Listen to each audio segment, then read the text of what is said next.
Selamat malam, selamat datang di Oase episode ke-188. Bapak Ibu, apakah seminggu ini hati kita sedang khawatir, kita sedang takut akan sesuatu yang mungkin terjadi? Sampai-sampai jiwa kita resah, istirahat kita terganggu, dan pandangan kita dialihkan olehnya. Tidak ada yang bisa memahami kekhawatiran ini. Kita merasa sangat sendirian. Marilah malam ini kita datang kepada Tuhan, Sang Penguasa kehidupan, menyerahkan kegelisahan, berserah penuh dan total hanya kepada Dia. Mari Bapak Ibu, kita mengambil waktu berdiam di hadapan Tuhan.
Ya Tuhan, terima kasih. Biarlah malam ini kami berserah sepenuhnya pada Engkau. Jiwa kami Tuhan yang mungkin malam ini sedang kalut, Tuhan tenangkan. Biarlah malam ini kami tertuju hanya kepada Engkau. Terima kasih ya Tuhan. Hanya di dalam nama Tuhan Yesus kami berdoa. Shalom, selamat malam Bapak Ibu Saudara terkasih. Saya bersyukur pada malam hari ini diberikan kesempatan untuk menyapa Bapak Ibu Saudara sekalian dalam momen oase pada malam hari ini. Mari, pada malam hari ini saya ingin mengajak kita membuka satu bagian firman Tuhan dari Markus pasal yang keempat, ayat yang ke-35 hingga 41. Injil Markus pasal yang keempat, ayat yang ke-35 sampai 41. Saya akan membacakannya bagi kita sekalian berdasarkan versi LAITB yang kedua, Markus 4 ayat 35 sampai 41. Demikian bunyi firman Tuhan. Pada hari itu, menjelang malam, Yesus berkata kepada mereka, "Marilah kita bertolak ke seberang." Mereka meninggalkan orang banyak itu lalu bertolak bersama Yesus yang sudah ada dalam perahu dan perahu-perahu lain menyertai Dia. Lalu mengamuklah topan yang dahsyat sekali dan ombak menyembur masuk ke dalam perahu sehingga perahu itu mulai penuh dengan air. Yesus sedang tidur di buritan memakai bantal, lalu murid-muridnya membangunkan Dia dan berkata kepadanya, "Guru, tidak pedulikah engkau kalau kita binasa?" Ia pun bangun, menghardik angin itu dan berkata kepada danau itu, "Diam, tenanglah." Lalu angin itu reda dan danau itu menjadi teduh sekali. Lalu ia berkata kepada mereka, "Mengapa kamu ketakutan? Belumkah kamu percaya?" Mereka menjadi sangat takut dan berkata seorang kepada yang lain, "Siapa sebenarnya orang ini sehingga angin dan danau pun taat kepadanya?" Demikian jauh pembacaan firman Tuhan kita pada malam hari ini. Bapak Ibu Saudara yang dikasihi Tuhan, beberapa minggu yang lalu keluarga kami mendapat kesempatan untuk jalan-jalan sebentar ke pantai Pasir Putih di situ Bondo. Nah, saudara-saudara, di pas pantai itu tuh kami sempat naik perahu ke agak tengah laut dan kemudian kami bisa melihat dan bisa snorkeling sedikit. Nah, saudara-saudara, waktu kami kemudian naik perahu itu dan ke tengah laut, itu di sekitar kami tuh benar-benar semua hanya air, dan bahkan sampai perahu itu pun hanya kelihatan sebagai titik kecil jauh-jauhan, dan tempat penginapan kami juga sangat kecil dan sangat jauh. Dan kemudian pada saat itu saya membayangkan apa yang terjadi kalau ini malam hari, dan gambaran tentang angin ribut yang terjadi di malam hari seperti yang baru saja kita baca itu muncul di dalam benak saya. Dan saya sempat ngomong sama anak saya yang waktu itu sama-sama di perahu, coba bayangkan di tengah malam yang seperti ini, gelap semuanya. Yang kamu bisa dengar hanya suara angin, dan kemudian angin ribut itu datang. Nah, saudara-saudara, bertepatan dengan pengalaman itu, pengalaman yang sangat fresh di dalam pikiran saya bahwa kami ada di dalam kapal laut yang sederhana di tengah lautan. Beberapa minggu sebelumnya, ada angin besar sekali di Kota Malang, di kampus Saat Malang. Dan angin itu begitu besar sampai pohon besar yang akarnya begitu besar juga itu sampai tumbang, Bapak Ibu. Saudara-saudara, sehingga kedua pengalaman ini sangat menolong saya ketika saya membaca apa yang dikatakan di dalam Markus tadi. Ketika para murid-murid ini pergi dengan Yesus, naik perahu, dan ketika angin besar itu datang dan air itu mulai masuk ke dalam perahu. Ketika saya membaca itu, mereka dengan mengamuklah topan yang dahsyat, saya bisa melihat bagaimana angin-angin yang terjadi di Malang itu, yang saya lihat terjadi di sana, dan juga di tengah laut yang sangat gelap itu. Menolong saya untuk mengalami dan bisa mengerti perasaan mereka. Nah, saudara-saudara, menariknya, saya percaya bahwa sebagai nelayan, ini bukan pertama kalinya mereka mengalami ombak dahsyat di tengah laut. Nah, karena itu saya membayangkan kalau sampai mereka panik saat itu, dugaan saya adalah itu memang sangat extraordinary angin dahsyatnya. Angin ributnya itu dan ombak yang masuk itu sangat begitu besar sehingga mereka panik. Dan bahkan di dalam kepanikan mereka membangunkan Yesus dan berkata, "Guru, tidak pedulikah engkau kita binasa?" Atau dalam bahasa Inggrisnya terjemahan ESV berkata, "Do you not care? Don't you care? We are perishing. Don't you care? Kita akan mati." Nah, saudara-saudara, menurut saya, kalau kita compare dengan catatan tentang perikop yang sama di bagian lain dalam Matius dan Lukas, ini adalah kalimat yang paling straightforward dan kedengaran agak kasar, bukan? Kalau di dalam Matius masih dikatakan Tuhan, dan hanya Matius yang memanggil Yesus dengan Tuhan di dalam kejadian ini, "Tuhan, tolonglah, kita binasa." Di dalam Lukas, dia memanggil murid-murid ini membangunkan Yesus dan berkata, "Guru, guru, kita binasa." Tetapi nuansanya sedikit berbeda di dalam Markus. Ketika dikatakan, "Guru, tidak pedulikah engkau kita binasa?" Seolah-olah ada satu nuansa menyalahkan Yesus, satu nuansa menuntut pertanggungjawaban, dan satu nuansa yang jelas bahwa memang mereka nggak percaya kepada Yesus yang tertidur. Bahkan dijelaskan dengan dia tertidur di atas bantal. Digambarkan bagaimana ketika ombak dahsyat itu dan semua panik, tapi Yesus tidur dengan tenang di atas bantal. Sehingga kemudian murid-murid ini seolah dengan kesal, seolah dengan gregetan, seolah pengen bilang, bukan sekedar minta tolong seperti yang dicatat oleh Matius, "Tolonglah kita binasa," tapi ada nuansa sedikit menyalahkan, "Tidak pedulikah engkau kalau kita binasa?" Saudara-saudara, menariknya ketika kemudian Yesus bangun, dikatakan dalam ayat yang ke-9, Yesus pun bangun, menghardik angin itu. Dan kemudian Yesus itu beralih kepada para murid. Dan kalimat Yesus pun tidak kalah tegasnya dengan cara murid-murid itu membangunkan Yesus. Dia berkata, "Di manakah kepercayaanmu?" Atau di dalam Markus ini dikatakan, "Mengapa kamu ketakutan? Belumkah kamu percaya?" Nah sekali lagi ini juga kalimat yang menarik kalau kita bandingkan dengan paralel ya di dalam Matius dan dalam Lukas. Di dalam Matius dikatakan, mengapa kamu ketakutan, hai kamu yang kurang percaya. Jadi seolah-olah murid ini sudah percaya tapi little faith dalam terjemahan bahasa Inggrisnya. You only have too little faith. Sehingga kamu ketakutan. Mengapa kamu ketakutan? Di dalam Lukas bahkan dikatakan, di manakah kepercayaanmu? Where is your faith? Seolah-olah Tuhan pengen mengingatkan, jangan lupa kamu punya iman. Tetapi di dalam Markus ini dikatakan, mengapa kamu ketakutan? Belumkah kamu percaya? Seolah-olah Yesus berkata, bukankah kamu sudah berada bersama dengan aku? Memang baru sebentar. Mereka belum lama jadi murid Yesus. Mereka belum lama melihat apa yang dilakukan Yesus. Tetapi seolah-olah Tuhan berkata, tidakkah cukup apa yang telah kamu lihat dan belumkah kamu percaya? Nah, saudara-saudara, ketika sampai di bagian ini saya membayangkan ini satu kondisi yang sangat menarik. Kondisi ketika ada dalam badai itu dan mereka dengan panik, mereka bersolat di dalam kepanikan mereka berkata kepada Yesus, tidakkah kamu peduli?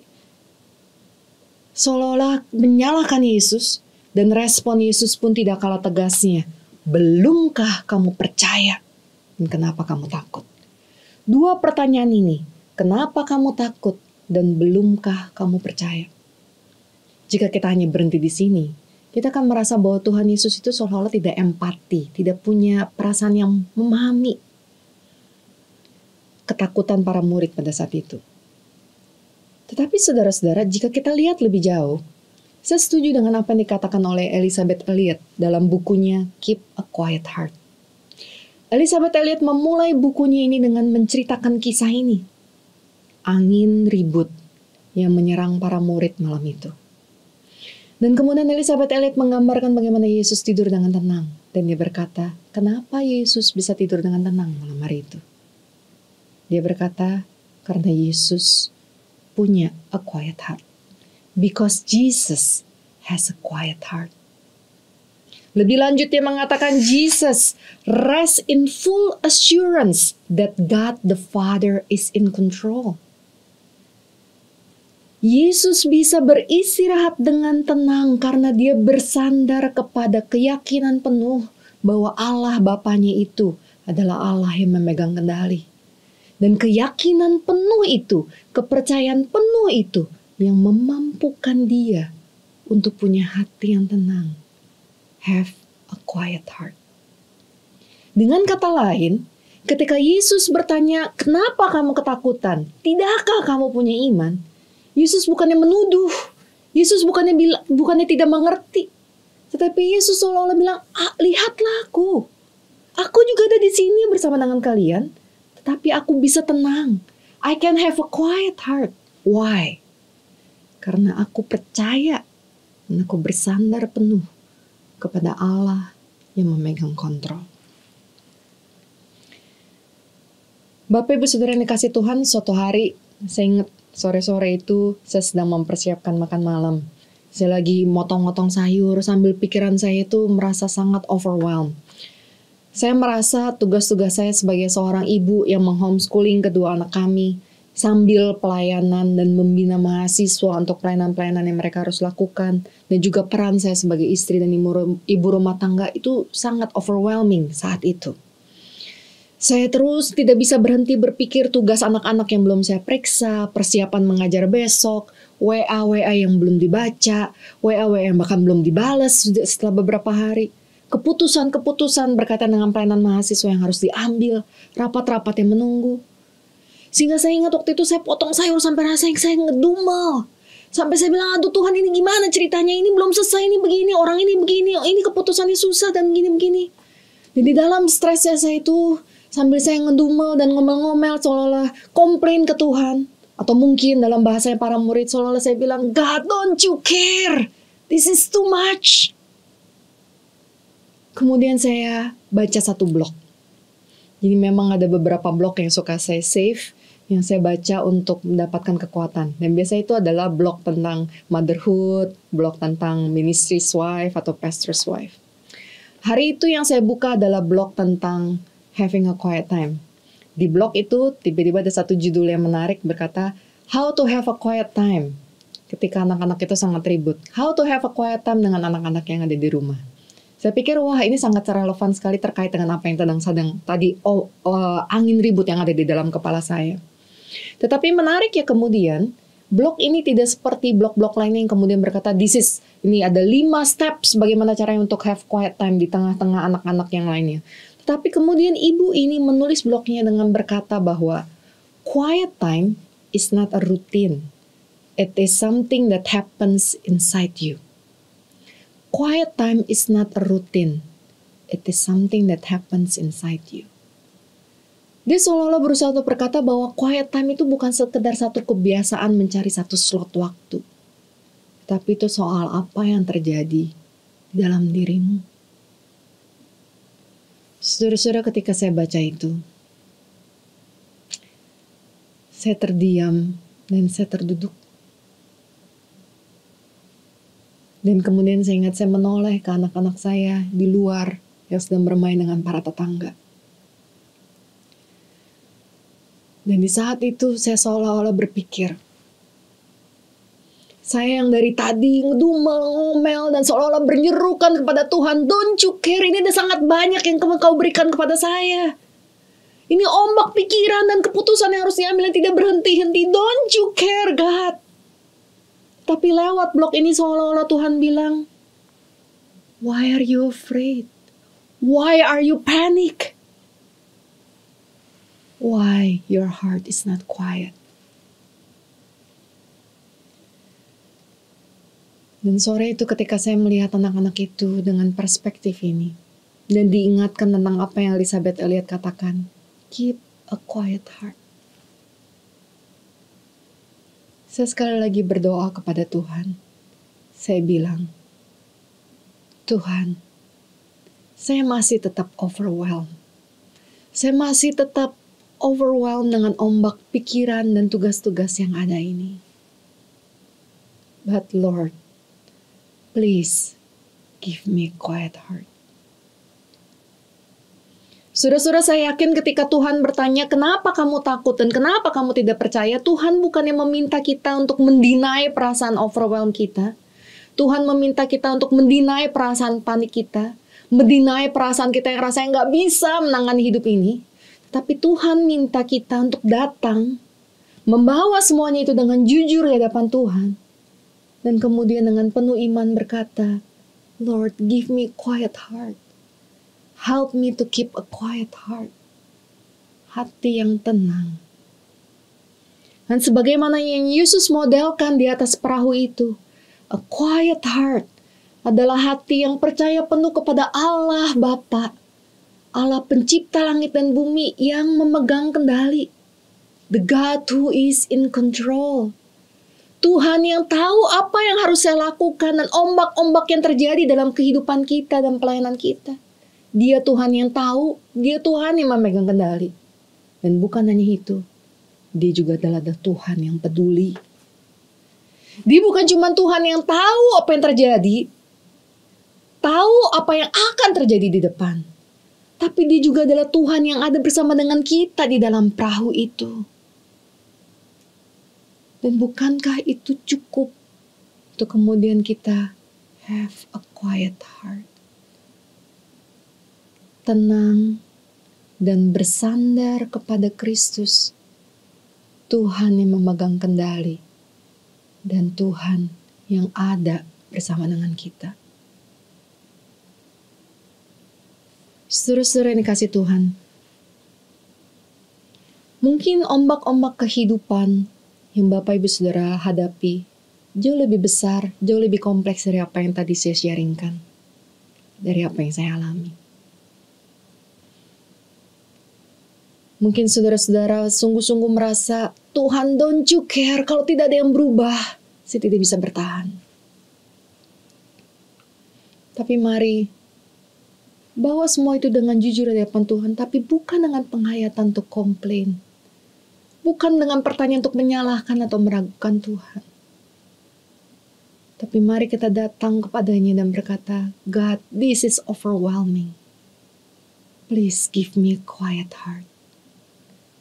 Berikan saya hati yang tenang, Hati yang tenang yang bersandar kepada Bapa yang memegang kendali.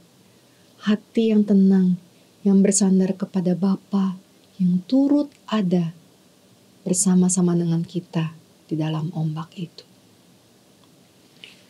Bapak Ibu Saudara yang kasih Tuhan, saya ingin menutup dengan satu kutipan yang ditulis oleh seorang misionaris bernama Amy Carmichael.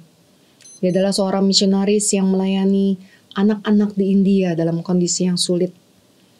Di dalam bukunya Toward Jerusalem, dia menulis satu kutipan yang diangkat dari perikop yang tadi kita baca. Demikian yang ditulis oleh Amy Carmichael.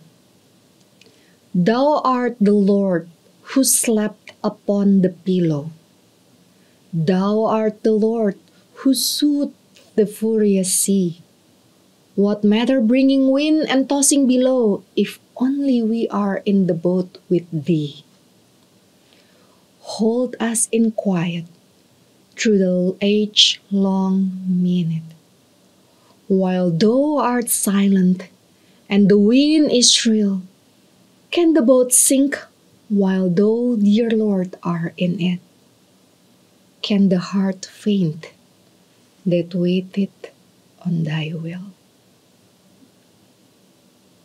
Di dalam segala ombak yang dia hadapi saat itu untuk pelayanannya di India yang tidak mudah, dia menulis satu puisi yang indah ini, yang mengingatkan kita, apakah mungkin ombak itu meruntuhkan, menenggelamkan kapal kehidupan dan pelayanan kita selama Yesus ada di dalamnya.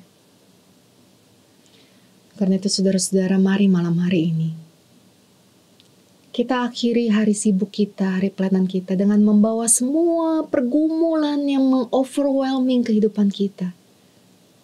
Dan kita dengan datang pada Tuhan meminta, Lord, give me a quiet heart. Quiet heart yang bersandar kepada Allah yang Maha Kuasa itu. Dan juga mari kita bawa semua apa yang akan terjadi di minggu yang depan ini. Semua yang mungkin sudah menakutkan kita dengan segala hal yang akan terjadi. Kita bawa juga kepada Tuhan dan minta, Tuhan, biar aku boleh memasuki minggu yang baru ini with a quiet heart. Lord, give me a quiet heart. Mari kita berdoa.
Ya Bapa di dalam surga, di dalam kehidupan ini ada begitu banyak liku-liku kehidupan, kompleksitas pelayanan, dan segala tantangan lain yang membuat kami begitu goyah, membuat kami begitu panik, dan membuat kami begitu ketakutan. Sehingga rasanya kami seperti para murid itu yang berkata, God, don't you care? We are perishing. Tapi Tuhan, pada malam hari ini kami diingatkan sekali lagi, bahwa meskipun ombak itu begitu besar, dan kehidupan, kompleksitas pelayanan ini begitu overwhelming, dan walaupun Tuhan itu tampaknya sedang tenang dan berdiam, tapi Tuhan yang tenang itu adalah Tuhan yang Maha Kuasa, yang selalu punya goodwill, yang akan terus berada bersama dengan kami. Tuhan yang tampaknya tidur itu, Tuhan yang tampaknya diam itu, adalah Tuhan yang akan terus melindungi kami. Oleh karena itu ya Tuhan, please give us a quiet heart. Please give us a quiet heart. Hati yang bersandar penuh pada Allah Bapa yang memegang kendali. Hati yang bersandar penuh kepada Yesus Kristus yang ada bersama dengan kami di dalam ombak ini. Lord, please give us a quiet heart. Dalam nama Yesus Kristus, Allah yang ada bersama dengan kami berdoa dan mengucap syukur. Amin. Pelayanan Oase adalah pelayanan mingguan. Silakan mengikuti Oase melalui YouTube. Bapak Ibu bisa mensubscribe YouTube channel SMC untuk mendapatkan reminder setiap minggu malam. Bagi Bapak Ibu yang terpanggil untuk memberikan persembahan bagi pelayanan ini, silakan memberikan persembahan melalui transfer rekening bank atau Bapak Ibu bisa men-scan QR code yang ada di layar. Demikian pelayanan Oase pada malam ini. Mari kita mengenal Allah lebih dekat hari ini dibandingkan hari kemarin.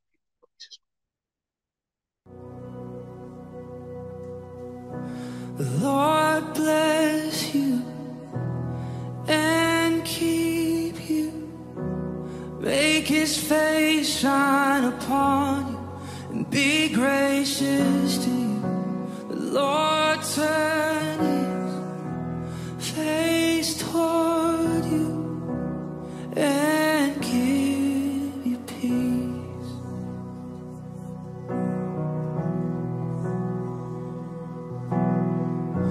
The Lord bless you and keep you.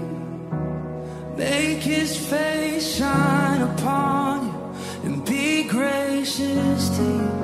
The Lord turn His face toward you and give you peace.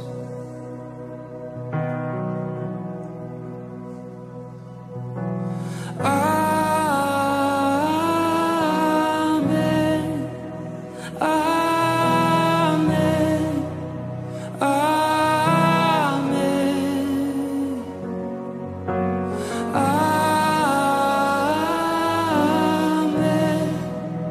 Amen.